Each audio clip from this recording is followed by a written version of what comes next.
On n'a pas les réponses, mais on a les questions. La question d'après. Bonjour à tous, c'est Elena. Et aujourd'hui, avec vos deux autres chroniqueuses de la question d'après, Émilie et Fantine, on va aborder une question importante pour nous, les jeunes. Comment bien choisir sa banque ? Banque en ligne, en présentiel ou néobanque, les choix sont nombreux. Et dans cet épisode Top Chrono, nous allons faire un point sur tout ça en vous présentant leurs différences.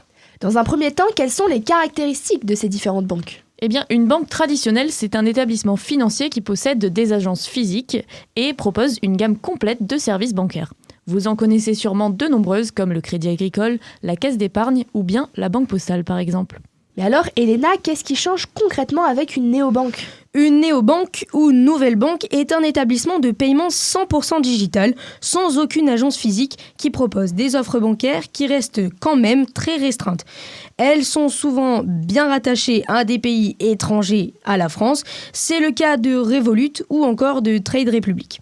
Mais il ne faut pas les confondre avec les banques simplement en ligne qui sont systématiquement adossées à une banque classique. Par exemple, Hello Bank est rattachée à la BNP Paribas. Celle-ci propose des offres bancaires, là aussi dématérialisées, mais tout de même plus équivalentes à celles des banques traditionnelles. Mais alors, que faut-il choisir ? Eh bien, ça dépend simplement de vos projets, pas vrai, Émilie ? Et oui, les néobanques sont particulièrement pratiques car exclusivement à distance. Et avec des démarches très rapides, votre compte en banque peut être ouvert en quelques minutes seulement. Elles sont aussi particulièrement attirantes grâce à des offres de bienvenue alléchantes et des frais réduits. Les banques traditionnelles, elles, ont un atout majeur. Elles peuvent vous accompagner dans vos projets à long terme comme à moyen terme. Et c'est donc à ce niveau que les néobanques peuvent parfois atteindre leurs limites.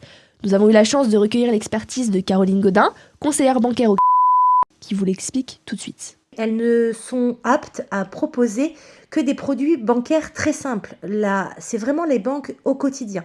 À partir du moment où vous avez des projets un peu plus construits, à partir du moment où vous voulez de l'épargne un peu plus construite, elles vont atteindre leurs limites puisqu'elles ne sont pas en capacité de proposer ces produits. Un crédit immobilier, un crédit étudiant avec la caution des parents, ou alors un livret. Les banques traditionnelles possèdent aussi une stabilité plus assurée. Elles ont traversé les époques et différentes crises et sont toujours là. Oui, en effet, on a plus de recul. Les néobanques sont encore trop jeunes pour être complètement sûres de leur stabilité.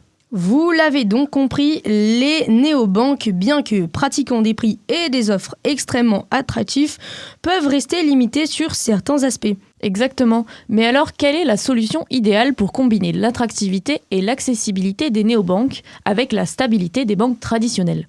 Caroline Godin a peut-être la solution. Et si vraiment l'aventure et la stratégie de communication de ces banques à distance vous a quand même séduite, mon ultime conseil c'est de les adopter, mais pas forcément banque principale, et garder en plus à côté un pied dans une banque de réseau. Merci beaucoup de nous avoir écoutés dans cet épisode. On espère que vous en sortirez un petit peu plus éclairés et peut-être prêts à faire votre choix. On se retrouve très bientôt et d'ici là, continuez évidemment à vous poser des questions, car c'est peut-être ça, la question d'après.